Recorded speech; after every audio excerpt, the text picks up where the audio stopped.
On the 15th of September 1840, at 6 o'clock in the morning, the Ville de Montereau was lying alongside the Quai Saint-Bernard, ready to sail, with clouds of smoke pouring from its funnel. People came hurrying up, out of breath.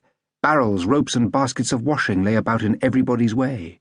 The sailors ignored all inquiries. People bumped into one another.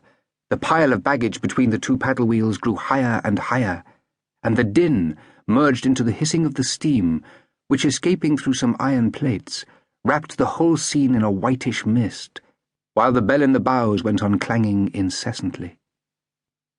At last the boat moved off, and the two banks, lined with warehouses, yards, and factories, slipped past like two wide ribbons being unwound. A long-haired man of 18, holding a sketchbook under his arm, stood motionless beside the tiller.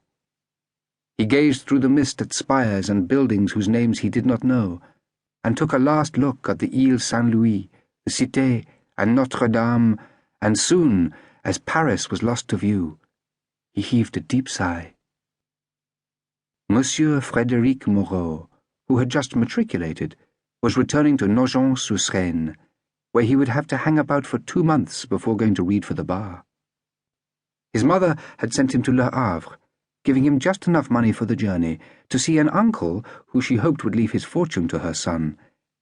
He had returned to Paris only the previous day, and he was making up for the impossibility of staying in the capital by taking the longest route home. The noise began to die down.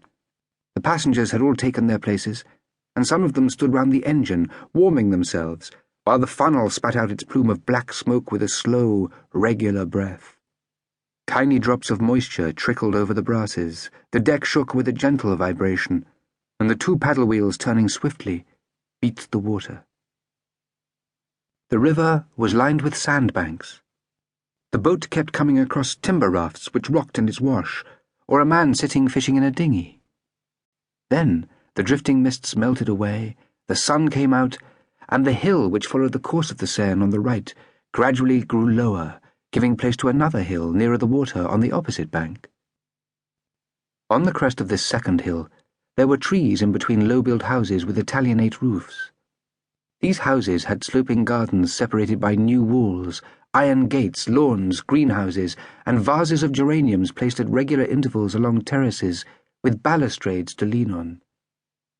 At the sight of these peaceful, pretty dwellings, several passengers felt a longing to possess one, and spent the rest of their days there, with a good billiard table, a launch, a wife, or some other object of desire.